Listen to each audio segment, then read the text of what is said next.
Bom, pessoal, então, para a nossa discussão de hoje, eu trouxe alguns temas diferentes. Dentre os temas que eu trouxe para a nossa discussão, encontram-se os dois assuntos que aparecem no título e na capinha deste vídeo, só que eu trouxe outros temas para a discussão aqui também.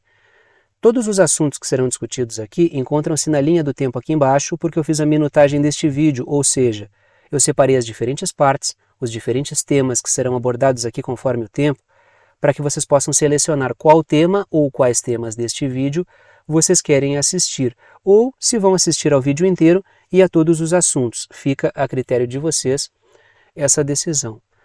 O primeiro tema que eu trago para a nossa discussão, ele aprofunda algo que eu comecei a discutir com vocês ontem. Nessa primeira tela aí eu trouxe uma foto do Emmanuel Macron, que é o presidente da França, e eu quero continuar discutindo uma temática que eu trouxe ontem para a nossa discussão. O que eu discuti ontem com vocês aqui? Eu não vou repetir toda a discussão novamente, até porque não faria sentido, justamente por isso fazemos vídeos diários de segunda a sexta para a gente ir aprofundando as discussões. Mas rapidamente ontem eu discuti o fato de que algumas falas do Macron ao retornar da China, do encontro que ele teve com o Xi Jinping, que é o líder político chinês, ao retornar da China e dar uma entrevista, o Macron ele teve alguns posicionamentos que colidiam pontualmente com o projeto da OTAN, sobretudo no que diz respeito à questão de Taiwan, onde o Macron, inclusive, deu a entender que o projeto dos Estados Unidos produz caos e produz o risco de uma guerra, e isso não seria o mais adequado. Não à toa, ele inclusive falou que a Europa deve evitar entrar num projeto que não interessa a ela, abraçar um caos que não lhe é interessante. Não foram exatamente essas as palavras, mas a ideia foi essencialmente essa.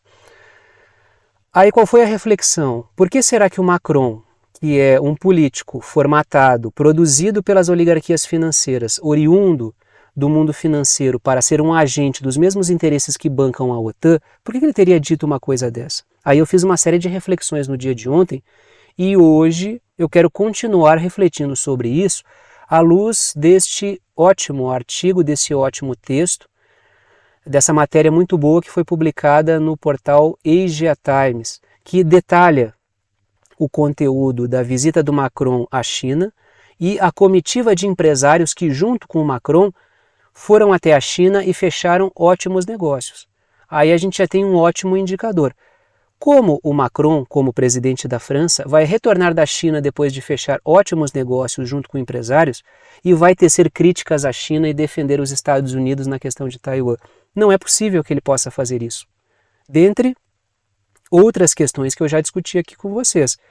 Em outros momentos, o Macron já teceu críticas ao governo dos Estados Unidos, criticando o fato de que os Estados Unidos exploram a crise para conseguir assediar as empresas europeias. E ele não está errado nesse ponto. Realmente os Estados Unidos têm esse projeto a partir da atual crise e a partir do atual conflito na Ucrânia e das sanções contra a Rússia. Mas esse fato não pode levar a gente a ver no Macron um defensor da soberania do povo francês, algo que não existe.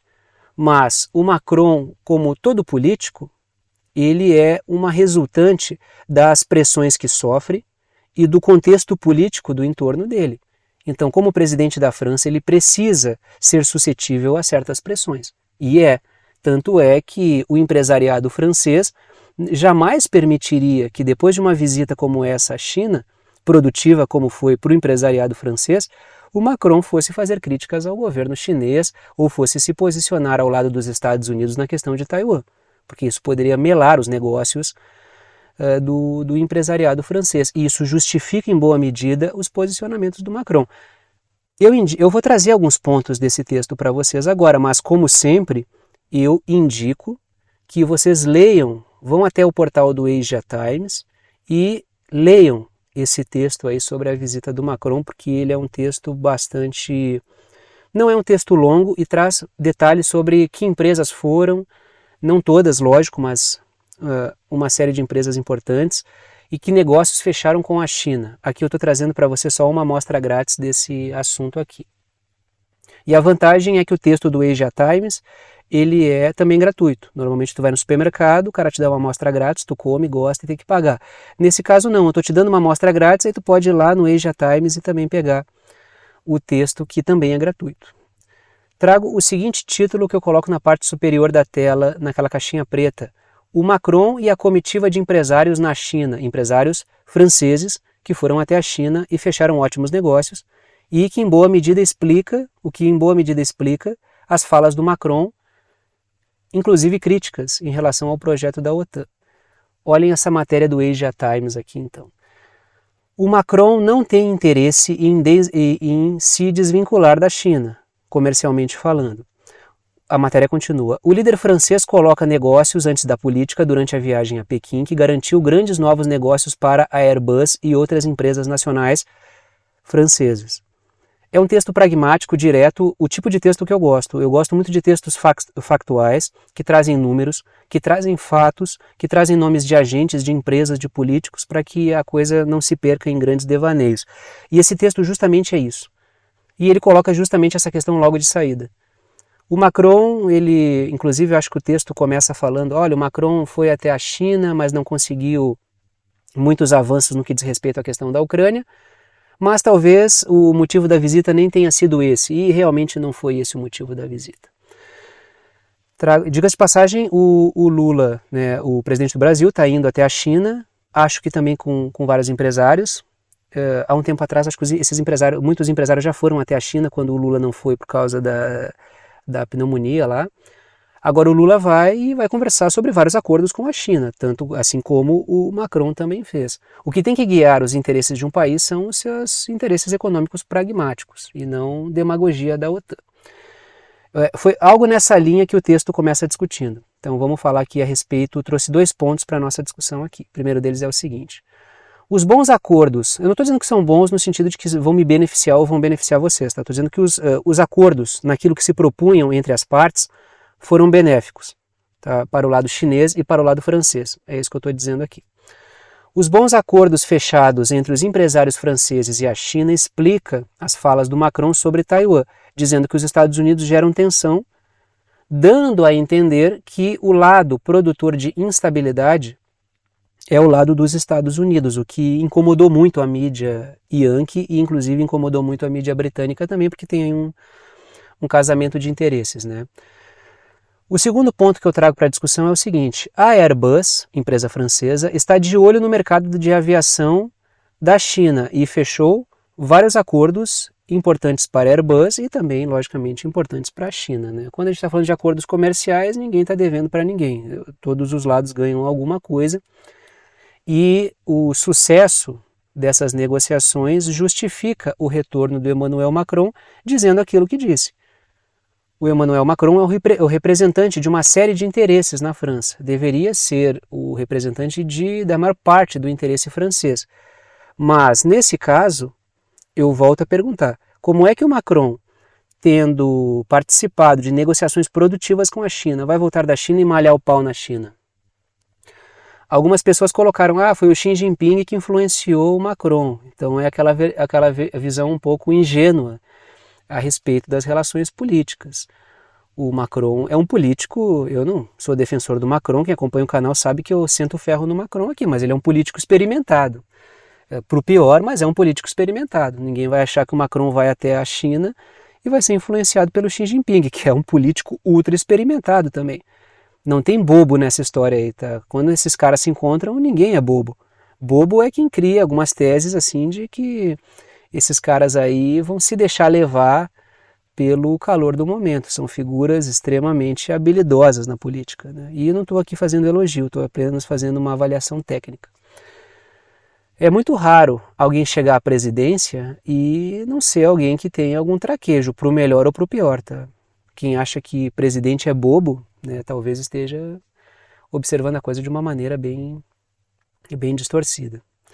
Está aí uma foto da Ursula von der Leyen, que é uma representante da União Europeia, e do Emmanuel Macron. A Ursula von der Leyen também foi até a China, mas não teve uma recepção muito, não vou dizer nem amigável. A recepção da China ela foi uma recepção formal, como seria com qualquer representante. Mas não foi nada calorosa, ela ficou meio que de escanteio, não teve nada a ver com a recepção que o Macron teve. Trago 3 pontos para a discussão. O primeiro deles é o seguinte: a empresa L'Oréal, né, aquela de cosméticos, né, aquela sei lá, de shampoo, a L'Oréal, acho que vocês conhecem a L'Oréal. A L'Oréal fechou parcerias com a Alibaba, parcerias comerciais para anúncios, e a Alstom, que é uma empresa francesa, fornecerá sistemas de tração elétrica para a China, parcerias com empresas chinesas. Segundo ponto que eu trago, então, detalhes que aparecem no texto e eu gostaria que vocês lessem. Segundo ponto, além disso, parcerias turísticas e estudantis foram estabelecidas entre França e China para reaquecer as viagens no período pós-corona. Espero que usar a palavra corona não faça com que o vídeo perca alcance. Tá? Qualquer coisa que tu cita corona, né, que remeta à pandemia, já aparece até tarde embaixo do Wikipedia, né? Aqui tem informações corretas sobre a pandemia, não se deixe, né? Uma coisa bem... evitar as fake news, né? E o terceiro ponto ali que eu trago é a Ursula von der Leyen também visitou a China, mas foi recebida com frieza. A Ursula von der Leyen é uma agente obediente da OTAN dentro da União Europeia. E lógico que a China fez essa leitura adequada sobre o fato da Ursula von der Leyen ter ido à China ao mesmo tempo em que o Macron esteve lá e recebeu o Macron de uma forma e a Ursula von der Leyen de outra.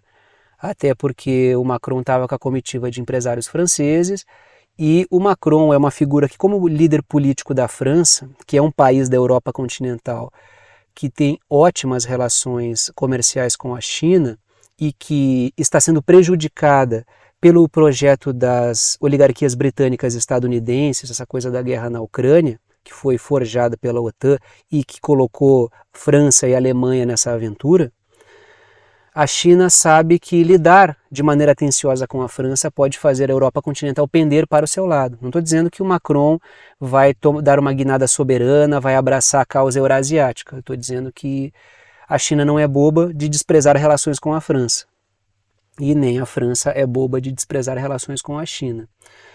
Muito embora exista uma pressão enorme e que, se acontecer qualquer conflito em Taiwan, essa pressão vai bater lá na Lua, para que a Europa corte relações com a China, assim como no período de conflito na Ucrânia, a Europa cortou várias relações com a Rússia. Vamos continuar falando a respeito, continuamos na Europa e vamos falar do conflito na Ucrânia, porque coloco lá na parte superior da tela, dentro da caixinha preta, o seguinte título: a mídia corporativa segue explorando os tais dos documentos vazados. Uma porrada de documento que foi vazado, estão circulando na rede faz um certo tempo e agora a mídia resolveu abordar isso aí. Quem vazou isso, por que vazou isso, a gente ainda não sabe. O que se sabe é que tem coisas que atingem em cheio o projeto da OTAN, mas tem muita coisa que pode ser capitalizada pelo projeto da OTAN. Então não sabemos se foi vazamento proposital, se alguém hackeou e vazou. Não se sabe. O que se sabe é que é uma quantidade volumosa de dados que foram vazados e estão sendo aos poucos abordados pela mídia corporativa a favor da OTAN, pela mídia alternativa explorando detalhes mais críticos do conflito na Ucrânia, das relações entre os países, mas o fato é que de lado a lado isso está sendo explorado. Eu sempre peço o devido cuidado. Quando a mídia corporativa explora muito um vazamento, parecendo que está fazendo jornalismo real, jornalismo verdadeiro e investigativo, a gente precisa tomar algum cuidado. Não disse que os dados vazados são falsos, até porque me parece que os próprios representantes do governo dos Estados Unidos estão dizendo que boa parte desses dados são verdadeiros. Agora, quem vazou e por que vazou é que a gente ainda não sabe, e enquanto a gente não tiver essa informação, é preciso ler tudo isso com muito cuidado. Trago aqui uma matéria do The Wall Street Journal, mídia corporativa, mídia ligada a Yankee até a medula. Ninguém aqui vai achar que o The Wall Street Journal está fazendo um furo jornalístico e um jornalismo investigativo. Olhem essa matéria. A Ucrânia pode ficar sem defesas aéreas? Em maio, alertam documentos vazados do Pentágono. A matéria continua. Kiev está esgotando as suas últimas reservas de mísseis S-300, tornando possível para a Rússia alcançar a superioridade aérea de acordo com supostas apresentações do Pentágono. Tu pode pausar esse vídeo e te questionar por alguns segundos como isso pode beneficiar a indústria de armas dos Estados Unidos, uma matéria sendo abordada dessa forma, esse vazamento sendo abordado dessa forma. A primeira coisa que me veio à cabeça foi justamente isso. Essa matéria automaticamente dispara a preocupação nos países membros da OTAN de manter a Ucrânia forte para lutar contra a Rússia. Essa é a primeira ideia que me vem. E quem ganha com isso é quem pode fornecer defesas aéreas para a Ucrânia. Essa é a primeira leitura que eu faço. Isso pode ser verdade? Pode ser verdade. Mas a publicização desses dados vazados tem essa implicação. Precisamos municiar a Ucrânia com defesas aéreas. E, acredito eu, não estou dentro da cabeça dos editores do The Wall Street Journal e eu nem sei se eu quero, mas acho que eles estão dando publicidade a esse vazamento justamente para beneficiar a indústria de armas dos Estados Unidos. Precisamos de mais contratos para enviar armamento para a Ucrânia, mais dinheiro que ganha. Uma foto do Volodymyr Zelensky, como sempre de moletom, e trago duas ideias para a gente discutir. A primeira delas é a seguinte. Uma informação como essa pode habilitar novos contratos com o complexo industrial militar dos Estados Unidos. A Ucrânia ficando sem armamentos, precisamos enviar armamentos para a Ucrânia. Interpretação automática feita pela indústria de armas dos Estados Unidos. Mais apoio bélico dos Estados Unidos à Ucrânia, que muito provavelmente vai sair do bolso do povo dos Estados Unidos. É o apoio que o povo paga e o complexo industrial militar ganha bastante dinheiro. Segundo ponto. O equipamento do período soviético, que é esse equipamento que aparece nessa matéria, tem sido substituído por outros vendidos pelos Estados Unidos, não só na Ucrânia como em outros países. Eslováquia e Polônia enviam jatos da época soviética para a Ucrânia e vão renovar a sua frota aérea com aviões produzidos pelos Estados Unidos. Isso é negócio. A gente está falando aqui de negócios. Estamos falando de guerra, claro, mas guerras são negócio também. Outro personagem que aparece, que eu coloco aí para vocês, é o tal do Patriota, né, que é o sistema Patriot, que é o sistema de defesa aérea produzido pelos Estados Unidos e que está sendo produzido uma quantidade pequena desses sistemas para serem enviados para a Ucrânia, que vão cobrir uma pequena faixa territorial. Precisaria haver uma quantidade maior desses sistemas de defesa para blindar o território ucraniano. Justamente por isso, nessa quantidade que os Estados Unidos fecharam um pacote, já um contrato para enviar para a Ucrânia, não vai surtir muito efeito, vai ser pouco eficaz, mas com essa notícia de que a Ucrânia pode ficar sem sistemas de defesa, é possível que aumente a especulação para o envio de mais sistemas de defesa. Automaticamente, as ações das empresas, isso está tudo entrelaçado sempre com especulação na bolsa. As ações das empresas que produzem sistemas de defesa já vão bater no teto. Por quê? Porque, lógico, os caras já vão farejar lucro. Claro, para produzir sistemas de defesa como esse, para treinar pessoas para usar esse sistema, leva tempo. Mas, no médio e longo prazo, isso gera uma especulação que vai valorizar os papéis dessas empresas. Por si só, isso já gera uma cifra bilionária para essas empresas, porque esses sistemas são extremamente caros. Trago 3 pontos para a discussão. O primeiro deles é o seguinte: os sistemas Patriot, que são esses que aparecem na imagem aí, são caros, pouco eficazes na quantidade em que foi enviado para a Ucrânia e podem substituir os sistemas soviéticos que a matéria diz que estão ficando já... Pode faltar para a Ucrânia munição e sistemas de defesa para se defender dos ataques russos. Ou seja, substituímos esses equipamentos por mais equipamentos da indústria militar dos Estados Unidos. Segundo ponto, o Patriot é produzido pela Raytheon. Aí tu vai dizer, tá aí e o Queco, Thiago, o que eu tenho a ver com isso? A Raytheon, para quem não sabe, é a empresa da qual o Lloyd Austin, que é o chefe do Pentágono, o cara do setor de defesa dos Estados Unidos, é representante. Então é aquele sistema de porta giratória. O Lloyd Austin, quando ele foi escolhido para ser o chefe da defesa dos Estados Unidos, o homem à frente do Pentágono, ele foi cantado em prosa e verso como um representante da diversidade, porque era um negro num cargo de defesa nos Estados Unidos, toda aquela bobagem identitária. Só que, na verdade, o Lloyd Austin, ele é um representante, ele é um cara que faz parte do setor diretivo da Raytheon, que é uma empresa de armas dos Estados Unidos que produz, inclusive, o Patriot, que é esse sistema de defesa. Então, boa parte dessas discussões sobre diversidade, sobre inclusão no mundo corporativo, esconde a discussão real. São quilos e quilos de bobagem colorida em cima de discussões que, na verdade, são aquelas que importam. Terceiro ponto que eu trago para a discussão. Uma parte considerável do conteúdo vazado é do mais alto interesse dos Estados Unidos que seja vazado. Não estou dizendo que foi vazado de propósito, mas estou dizendo que muita coisa ali foi vazada e a OTAN não ficou nem um pouco braba que foi vazada, porque agitou o cenário e pôde ser capitalizada. Agora, quem vazou e por que vazou essa quantidade enorme de documentos, eu ainda não sei e acho que ninguém ainda sabe. Mas é importante que a gente vá explorando ponto por ponto, até que se descubra quem vazou e por que vazou, para a gente saber exatamente quais são as intenções. Eu sou bem claro para vocês e digo aqui, honesto, não sei quem vazou e não sei por que vazou, então eu estou tratando isso com todo o cuidado do mundo. Até porque New York Times, Washington Post, The Wall Street Journal cobrindo esses vazamentos, cuidado porque a mídia corporativa não é dada a fazer isso. Claro, e aí eu botei a continuação, com alguns danos pontuais à imagem da OTAN e dos Estados Unidos, vai ter que ver qual é o saldo, né? Sempre que tu faz um vazamento, ainda que isso venha do sistema da OTAN, vai ter danos colaterais, tem que ver se esses danos eles não são calculados, né? É um risco calculado que os caras estão promovendo, né?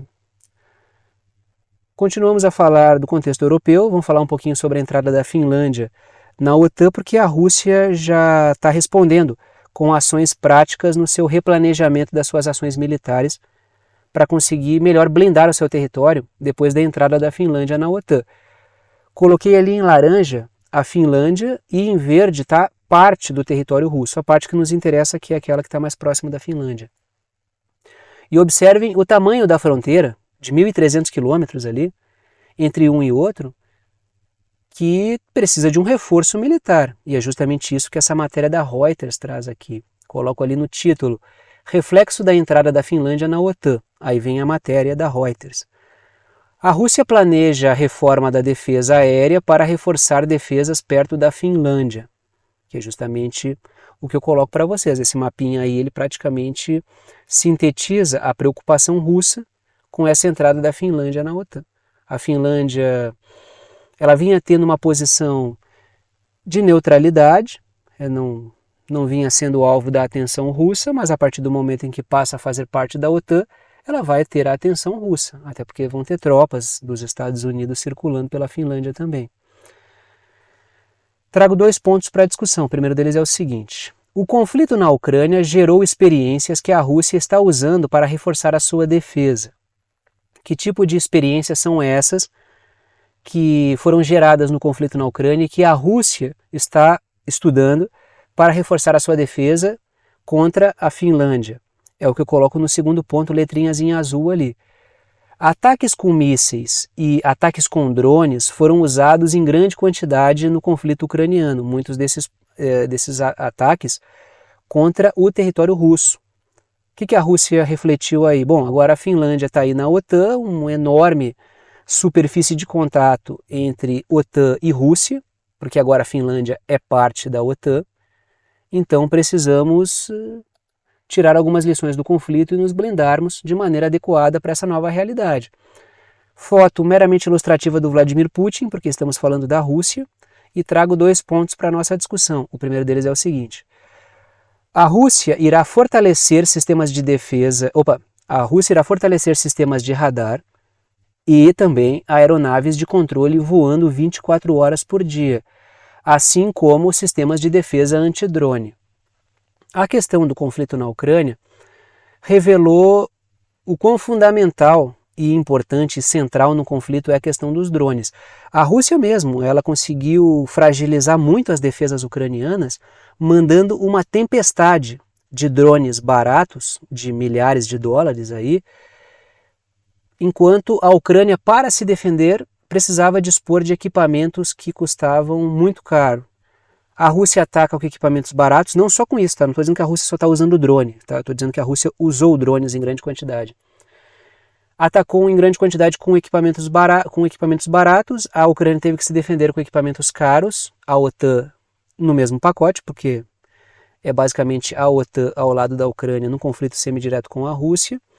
Um gasta muito e o outro gasta menos. Isso promove um desgaste financeiro de um lado e justamente por isso essa questão dos drones aí que foi utilizada pela Rússia, ela não vai querer ver isso sendo utilizado contra ela própria. Segundo ponto que eu trago para a discussão. A Finlândia tem uma fronteira com a Rússia de 1.300 quilômetros, o que expande enormemente a superfície de contato Rússia-OTAN. E justamente por isso a Rússia tem que tomar as devidas precauções ali. Se eu não me engano, a Rússia já disse, né, que vai botar algum equipamento nuclear naquela região para garantir que ninguém faça nenhuma besteira. Assim como o equipamento nuclear vai ser colocado na Bielorrússia também, para demarcar até onde a OTAN pode ir, porque a OTAN me parece já esqueceu um pouco até onde ela pode ir. Na verdade, deveria ter sido dissolvida depois da Guerra Fria, já que a sua função acabou com a União Soviética, mas a OTAN continua na sua marcha para o leste. Continuamos discutindo Europa porque tem contradição, coloco lá em cima, contradições no projeto da OTAN. Os caras geraram um contexto na Ucrânia, facilitaram a entrada de grãos ucranianos na Europa e geraram problemas com agricultores de países europeus. E um dos países que tiveram problema com os grãos ucranianos mais baratos foi a Polônia. A Polônia, que é uma das grandes entusiastas da manutenção do conflito, do sentimento anti-Rússia e do apoio à Ucrânia. Só que o projeto acabou gerando contradições para o próprio governo polonês, porque os agricultores poloneses perderam competitividade em relação aos grãos ucranianos, que tiveram tributos reduzidos, e isso gerou problemas no mercado para os agricultores poloneses. Contexto de crise é isso. Por quê? Porque as contradições começam a crescer. Um país é entusiasta do projeto da OTAN, como é o caso da Polônia, mas os seus agricultores são prejudicados por esse mesmo projeto. É importante explorar e entender essas contradições aí, porque isso diz respeito ao apoio que um governo pode ter ou não nas próximas eleições. E é justamente isso que muitos governos temem na Europa, que o prolongar desse conflito mantenha uma situação de crise e de insatisfação de vários setores econômicos e da própria população no geral, e que isso gere uma onda de sentimento anti-OTAN que se verifique nas urnas. E a Polônia tem muito medo disso, tem eleição aí pela frente, até tem que dar uma pesquisada quando é que tem eleição na Polônia. Mas o governo polonês tratou de lidar com essa situação muito rápido. Matéria do The New York Times. Após protestos na Polônia sobre o fornecimento de grãos ucranianos, Kiev e Varsóvia, ou seja, a Ucrânia e a Polônia, chegam a um acordo. Por quê? Porque a coisa começou a ganhar uma proporção muito grande. Polônia, a matéria continua, Polônia, Romênia e Hungria, países que fazem fronteira com a Ucrânia e são membros da União Europeia, têm lutado com o excesso de grãos e outros produtos agrícolas ucranianos desde o ano passado. Então, para beneficiar a entrada de produtos ucranianos na Europa, e até porque os produtos estavam sendo impedidos de ir para outros países, e para drenar esses alimentos para a Europa, isso acabou atrapalhando o negócio dos agricultores dos países europeus. Tanto é que teve protesto, coloquei uma foto dos protestos dos agricultores, acho que esse foi um protesto, eu não sei se é uma foto do protesto, um protesto na Polônia, né? Então ali as bandeirinhas da Polônia, porque há algum tempo atrás teve um protesto grande de agricultores holandeses e também teve protesto há um tempo atrás de agricultores alemães, todos muito ligados a esse contexto da forma como a União Europeia age, aos projetos da OTAN. O setor agrícola tem sido convulsionado por pelo que eu tenho chamado aqui, né, de reset alimentar, que é esse projeto de reformatação dos sistemas alimentares para aumentar a presença monopolista de setores ligados às oligarquias britânicas e estadunidenses. Então isso acabou prejudicando o setor de produção de alimentos da Polônia. E aí tem protestos. Trago 2 pontos para a nossa discussão. O primeiro deles é o seguinte: a retirada de tributos sobre os grãos da Ucrânia está gerando situação desfavorável para agricultores de outros países. Continua ali, segundo ponto, letrinhas em azul. O ministro da Agricultura da Polônia renunciou em meio a protestos de agricultores do país contra a situação. A situação ficou bastante complicada e isso na Polônia, que está em vias aí, né? Não sabemos como é que isso vai terminar, mas a Polônia é uma das grandes apoiadoras da Ucrânia, está trabalhando fortemente para anexar uma parte da Ucrânia, inclusive uma parte que não se sabe exatamente como é que vai se comportar o povo ucraniano ao ser anexado pela Polônia. As tratativas já começaram, mudança de questão de fronteira, de padrão de cidadania, para que uma parte da Ucrânia seja absorvida pela Polônia. Cabe ver como é que o povo polonês e o povo ucraniano vão responder a isso, que é um dos interesses da Polônia nesse conflito, né? Então, pintei aí no mapinha para vocês a Polônia, a Hungria e a Romênia, que são países que foram citados pelo artigo aqui, né? A matéria continua, e aí no subtítulo ali está Polônia, Romênia e Hungria, países que fazem fronteira com a Ucrânia, têm lutado com o excesso de grãos e outros produtos agrícolas ucranianos desde o ano passado. Por isso que eu pintei eles aí. Trouxe 2 ideias para a nossa discussão. A primeira delas é a seguinte: ao invés de ir para países do sul global, colocamos aqui o Oriente Médio e África, os grãos ucranianos estão ficando na Europa, gerando problemas alimentares em outras regiões. Então isso gera um descompasso e uma mudança nas cadeias de suprimentos que acaba desregulando a natureza dos processos econômicos e ampliando a fome em alguns lugares e gerando disfuncionalidade na agricultura em outros, como a gente está vendo aí o caso polonês. Isso está dentro do próprio projeto desse Great Reset, desse grande reinício alimentar que eu discuto sempre com vocês. Utilizar o conflito na Ucrânia para reformatar as cadeias de suprimentos ligadas à energia e ligadas à questão alimentar. Quando a gente vê as propostas que aparecem e que são discutidas na cúpula de sistemas alimentares da ONU, como produzir cadeias de suprimentos mais resilientes, como evitar que o mundo caia numa situação de fome durante pandemias, guerras, crise climática, etc, etc. Quem a gente vê comandando as mesas de discussão são aquelas grandes corporações de alimentos transnacionais que, em boa medida, já são responsáveis por boa parte dos problemas alimentares no mundo.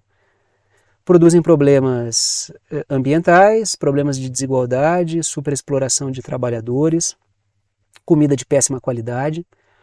A gente vê que não dá soluções tentando apresentar soluções para ocupar mais espaço monopolista, aproveitando as brechas deixadas por uma situação de crise. Então, imaginem, Bielorrússia, produtora de fertilizantes, Rússia, produtora de alimentos e fertilizantes, e Ucrânia, produtora de alimentos, envolvidas num conflito, a Bielorrússia de maneira indireta, e já sendo sancionada mesmo antes do conflito. Isso gera um descompasso nas cadeias de suprimentos.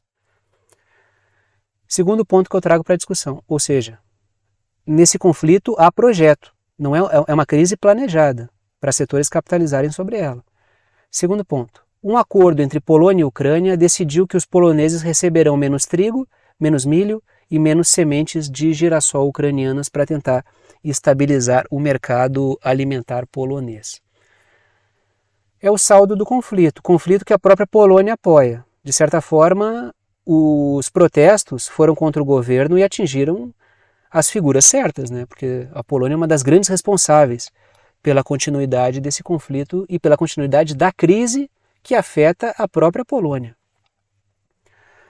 Vamos para a Ásia, vamos falar um pouquinho da questão do Indo-Pacífico. Coloco o seguinte título lá em cima: os Estados Unidos semeiam um conflito entre a China e a Índia. Trago aqui uma matéria do South China Morning Post. Compartilhamento de inteligência dos Estados Unidos com a Índia. Compartilhamento de inteligência dos Estados Unidos com a Índia em conflito de fronteira com a China é visto como fundamental na parceria. A matéria continua. Informações em tempo real, incluindo imagens de satélite sobre as posições chinesas, foram fornecidas e enfureceram Pequim, segundo um relatório. A matéria continua. A decisão de Washington, dos Estados Unidos, de compartilhar a inteligência com antecedência é considerada sem precedentes e um sinal de fortalecimento da cooperação.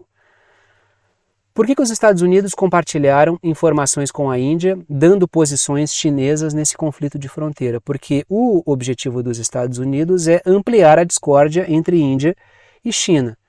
É fortalecer neste momento a Índia para que ela seja uma ferramenta contra a China. A Índia, logicamente, explora o momento de conflito China e Estados Unidos para conseguir se fortalecer militarmente. É aquilo que eu falei no início do vídeo. Ninguém é bobo aí. A Índia está sendo usada. Não é essa a questão. A Índia está surfando ondas, está explorando as divergências dos grandes para tentar se fortalecer. A Índia realmente tem problemas históricos e de fronteira em relação à China. E lógico que a Índia está explorando a divergência entre China e Estados Unidos para conseguir o apoio dos Estados Unidos. A Índia é traidora. A geopolítica funciona nesse nível, ela funciona nessa linha. Tá aí uma foto do Narendra Modi, coloquei ele ali à frente de uma bandeira... Não foi eu coloquei, eu peguei uma foto no qual ele está à frente de uma bandeira dos Estados Unidos para a gente ver. O Narendra Modi é o líder político indiano, tá?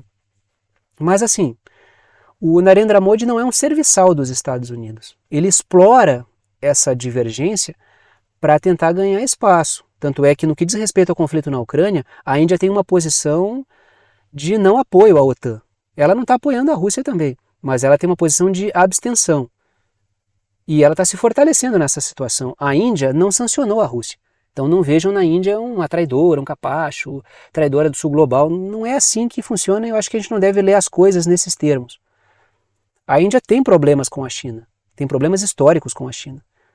E ela está explorando a situação para se fortalecer em relação à China, pegando eventualmente apoio dos Estados Unidos, e com todo o cuidado do mundo, porque a Índia conhece muito bem como agem as oligarquias britânicas e estadunidenses. A Índia ela foi explorada em termos coloniais pelas oligarquias britânicas. Então ela sabe muito bem como é que esse pessoal opera. Trago 2 pontos para a discussão. O primeiro deles é o seguinte: os Estados Unidos entregaram posições chinesas em um atrito de fronteira na região do Himalaia. É disso que estamos falando aí, conflito que ele vai e volta, às vezes tem algumas rusgas ali, às vezes a coisa tranquiliza, aí tem troca de porrada, porrete, é justamente porretada mesmo, tá? Teve aí uma troca de pauladas há um tempo atrás.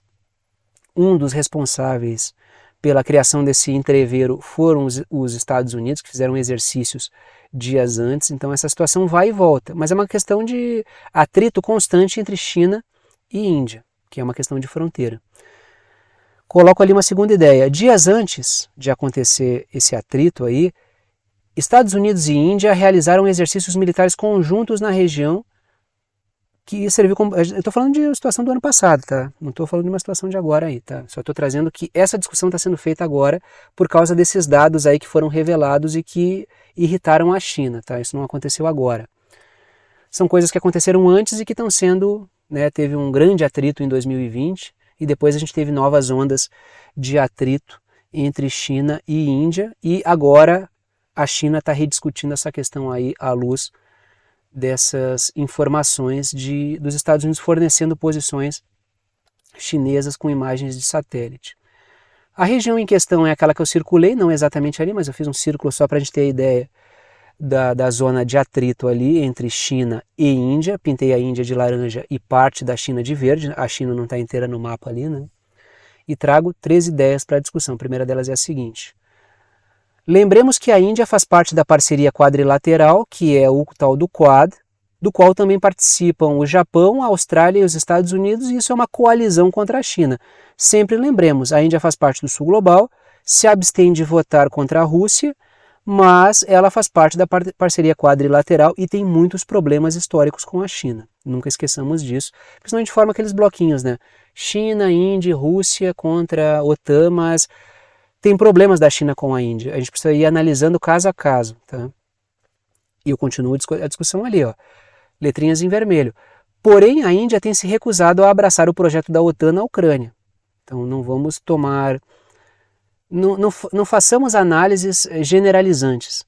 Eu acho muito ruim essa criação de bloquinho, o clube do Bolinha e o clube da Luluzinha na geopolítica. As coisas elas têm que ser vistas caso a caso. Esse país pode se dar bem com outro, que se dá bem com outro, mas que não se dá bem com o terceiro, que outros dois se dão melhor e que fazem parte do sul global também. É preciso ver caso a caso essas questões aí. Sobretudo quando fazem fronteira um com o outro. Aí a situação fica bem complicada. Terceiro ponto que eu trago ali é o seguinte: Índia e Rússia são grandes parceiros militares, mas os Estados Unidos e a França cobiçam o mercado indiano de armas. Ou seja, os Estados Unidos tentam ganhar esse mercado, tentam explorar essa questão das parcerias entre China e Rússia para se aproximarem da Índia e sequestrar mercados indianos. A Índia olha para essa situação, tem boas relações com a Rússia, faz parcerias militares com a Rússia, que vende muitas armas para a Índia, e está tentando gradativamente fortalecer o seu complexo industrial militar. Então é o que eu falei, não tem bobo nessa situação. Cada um olha para a circunstância que está dada e tenta tirar o melhor para o seu governo ou para os interesses que norteiam o seu governo. Vamos falar um pouquinho sobre mais documentos vazados, agora implicando Israel. Vamos falar um pouquinho sobre o Oriente Médio, porque rolou aí um quiprocó com Israel. Quiprocó é trocar uma coisa por outra, né? Isso é quiprocó. Rolou um quiprocó aí entre Estados Unidos e Israel. Essas informações circularam porque era projeto dos Estados Unidos apoiar Israel contra o Irã para pressionar Israel a apoiar com armas a Ucrânia, e isso veio naqueles dados que foram vazados. Por quem foi vazado e por que isso foi vazado eu ainda não sei, então eu tomo as minhas devidas precauções aqui para não ficar muito eufórico com isso. Trago a seguinte matéria: os Estados Unidos tentam tranquilizar Israel sobre o relacionamento de segurança após um vazamento do Pentágono, dizem autoridades. Pintei aí o Irã e a Ucrânia e Israel porque estão envolvidos nessa discussão que eu vou fazer aqui. Primeiro ponto que eu trago: os Estados Unidos trocariam o apoio a Israel contra o Irã, teriam trocado, por apoio militar israelense na Ucrânia. Os Estados Unidos pressionam Israel a enviar armas para a Ucrânia e a própria Ucrânia pressiona Israel a enviar armas para ela porque Israel evita essa tomada de posição porque tem boas relações com a Rússia. Essa é a parte que falta para vocês entenderem. Mas por que diabos Israel está fazendo tanto, como se diz, doce para mandar arma para a Ucrânia? É porque Israel tem boas relações com a Rússia e não quer estragar essas boas relações. Tem uma enorme comunidade de judeus russos que vivem no Estado de Israel.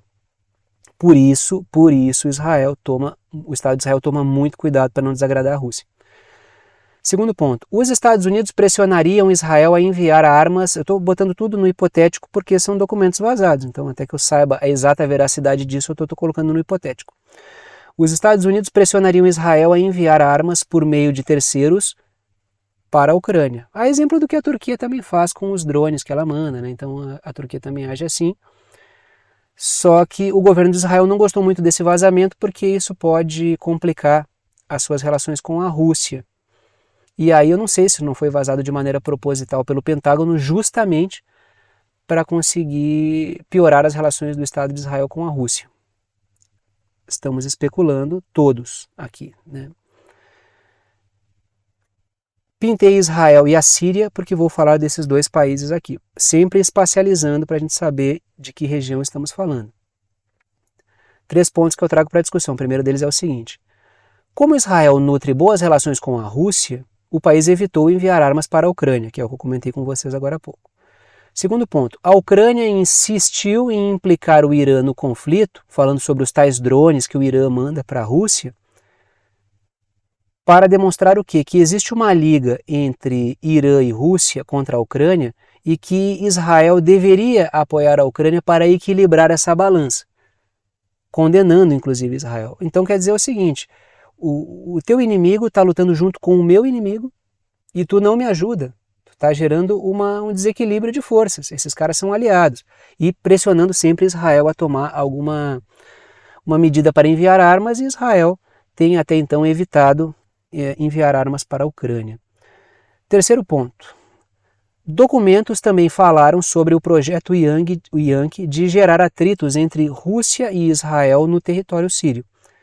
promovendo eventualmente que um ataque israelense atinja algum equipamento russo para gerar algum problema entre os dois dentro da Síria, e ali existe uma relação bastante complexa, porque a Rússia fortalece a posição do governo do Bashar al-Assad, assim como o Irã também faz, e Israel é um adversário do governo do Bashar al-Assad, então existe ali toda uma dança, né, para que não exista um conflito direto, já que, mesmo estando em pontos contrários no que tange ao governo do Bashar al-Assad, Rússia e Israel nutrem boas relações. A Rússia nutre boas relações com o Irã, e o Irã é o principal adversário de Israel, e a Rússia tem boas relações com Israel. Porque eu falei que tem que ir vendo ponto a ponto nessa questão da geopolítica aí. A gente fica criando clubinho, acaba se perdendo, né? Vamos aqui voltar para a América Latina, né? Voltar não, né? Porque vamos falar da América Latina, porque eu quero falar um pouquinho do caso do México e dos Estados Unidos. Coloquei ali na parte superior da tela o seguinte título: classificar cartéis mexicanos de drogas como grupos terroristas. Por que os Estados Unidos querem fazer isso? A resposta, vocês já sabem muito bem, que é instrumentalizar o conceito de terrorismo para poder intervir em outros países. Matéria do portal Político. O Partido Republicano adota uma nova política externa: bombardear o México para impedir o tráfico de fentanil, que é um opioide que está sendo enviado em parte pelo México. Tá? O México já disse que 30% do opioide que está nos Estados Unidos entra pelo México, o resto não. O López Obrador já pediu um apoio para a China para ajudar nesse ponto, porque a matéria-prima pode vir da China, e depois a coisa é transformada no México e entra para os Estados Unidos, e os Estados Unidos estão usando essa situação como ensejo para invadir o México, e muito provavelmente para depor aí, atrapalhar o governo do López Obrador, que é um governo que está fazendo uma gestão soberana dos seus recursos. Os Estados Unidos estão mobilizando a questão das drogas para intervir no México. Não estão preocupados em acabar com as drogas, podem eventualmente ou secundariamente querer controlar um pouco, porque os danos ao povo dos Estados Unidos é enorme por causa do fentanil. Isso aí é... A guerra do Vietnã é fichinha perto do que o fentanil está matando de gente nos Estados Unidos. Mas que os Estados Unidos estão instrumentalizando isso para meter os pés no México, isso é bem verdade. A matéria continua. Os republicanos sugerem de tudo, desde rótulos de terroristas até uma invasão para dizimar cartéis de drogas no México. Tem uma foto do López Obrador, que é o presidente mexicano, e trago duas ideias para a nossa discussão. A primeira delas é a seguinte: o Donald Trump, tem falado muito sobre planos de combate para atacar o México. O Trump ele tem verdadeira ojeriza pelo México, ele já apresentou várias falas das mais variadas possíveis sobre o povo mexicano, inclusive sobre o povo latino-americano. Ele chamou o povo latino-americano de merda. Eu não gosto do Donald Trump, assim como não gosto da figura do Biden. Tem pessoas que dizem, entre esse e aquele, eu acho o Trump uma figura nociva, assim como eu acho o Biden uma figura nociva. O Trump tem um projeto que não tem nada a ver com soberania no sul global, tem gente que gosta de cruzar essas coisas. O Trump ele tem asco do povo latino-americano e ele tem um verdadeiro asco do sul global. Eu não confundo as coisas. Quando eu falo de soberania, eu estou adotando uma posição terceiro-mundista. Eu defendo a posição soberana e popular e sou um cara que defendo sempre as posições do sul global. Agora, misturar isso com defesa de Marine Le Pen, de nacionalismo francês, né, e nacionalismo yankee, isso aí não é comigo, né? A minha posição é uma posição soberanista, popular e, acima de tudo, terceiro-mundista. É uma posição pró-sul global e multipolaridade, para atacar os interesses da OTAN. Então, tem muita gente que gosta de misturar, tem muita gente que acaba misturando elementos de soberania com muitos elementos neocons, que fazem parte da cultura política dos Estados Unidos. Precisa tomar um certo cuidado. Segundo ponto. A questão das drogas será mobilizada para atacar o governo soberano de López Obrador, que tem feito uma gestão soberana do lítio e do petróleo. Isso para mim é soberania. Garantir que o povo do México faça uso dos recursos e das riquezas que se encontram no território mexicano. Isso é soberania popular. Isso é um governo que luta pela soberania. E o Trump tem encarregado cada vez mais nas suas falas o uso dessa questão das drogas e de bombardear o México, de invadir o México, de intervir no México militarmente. está fazendo campanha, mas está fazendo uma campanha alicerçada sobre a invasão de um outro país. Isso aí é imperialismo puro e simples, né? Isso não é nada mais do que o bom e velho imperialismo na sua face mais horrenda. E até nesse ponto eu até prefiro os republicanos do que os democratas. Eu prefiro o Trump do que o Biden. Por quê? Porque ele mostra o quão escroto é o projeto imperialista. E nesse ponto aí faz mais sentido. É um adversário mais honesto. Mas o projeto segue o mesmo, né? Se eventualmente ele tinha alguma percepção sobre diferente alocação de dinheiro no que tange a conflitos no Oriente Médio, isso tem a ver com alocação de dinheiro, tem nada a ver com o humanitarismo do Donald Trump. Bom, aqui vamos falar um pouquinho de mais pontos que apareceram naqueles documentos vazados e uma matéria do Washington Post. O Washington Post, né, ele é insuspeito para a gente falar a respeito de veículo ligado à OTAN, veículo ligado à CIA. O Washington Post ele é um canal de comunicação dos piores interesses que existem, dando vazão a documentos vazados. Então, por isso que eu, tomar um cuidado aí com essa euforia em torno dos vazamentos. Pode ser que tenha sido vazado e gere um rebuliço em partes importantes, mas eu vou tomar algum cuidado aqui. Sou bem pessimista, sim. Seguinte matéria, traição egípcia no conflito na Ucrânia. Por quê? Olhem o que essa matéria traz. O Egito planejou secretamente fornecer foguetes para a Rússia, diz um documento vazado dos Estados Unidos. A matéria continua.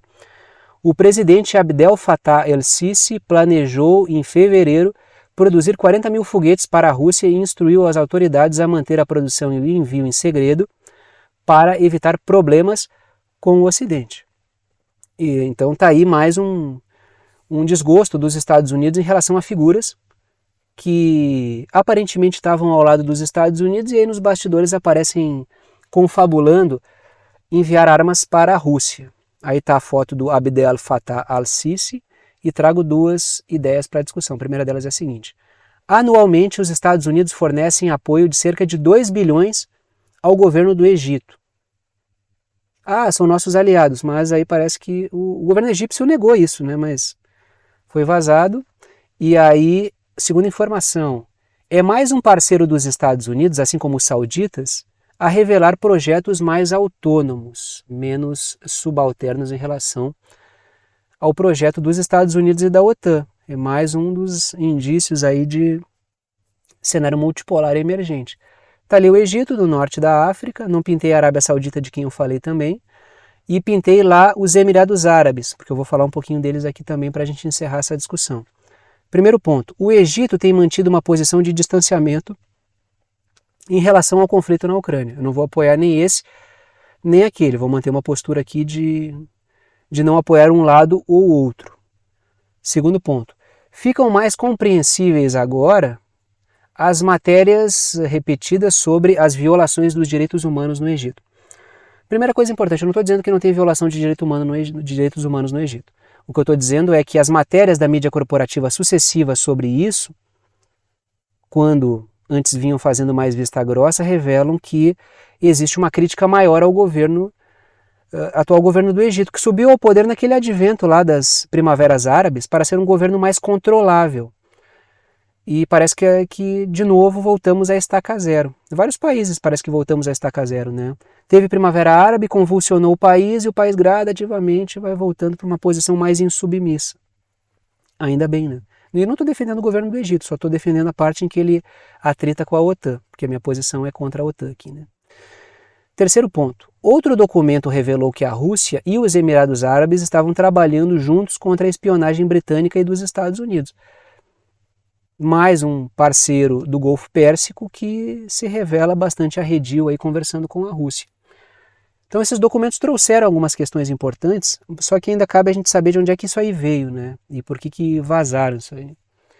Dito isso, paro por aqui, chego no momento urso da bunda caída, que é o momento final do vídeo, que é o momento de passar o chapéu, para pedir aquele apoio financeiro para quem gosta, pode e quer apoiar o canal.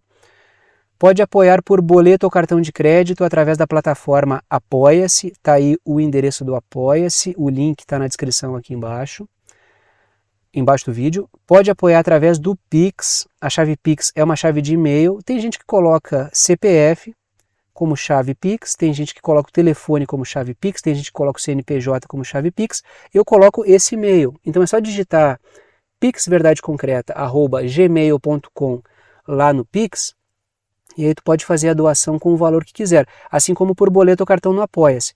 Apoia com o valor que quiser, é uma ajuda solidária, ajuda quem pode, ajuda quem quer, e o conteúdo fica aberto para todo mundo. Ou pode apoiar a chave Pix também está aqui embaixo na descrição do vídeo, tá? Ou pode ajudar pelo botão Seja Membro, que é um botão que fica embaixo do vídeo, ajuda aqui pelo YouTube, tem várias faixas de valor. Todos os apoios são bem-vindos, agradeço a todos que apoiam, são vocês que mantêm esse trabalho diário funcionando. Dito isso, paro por aqui e tchau para vocês.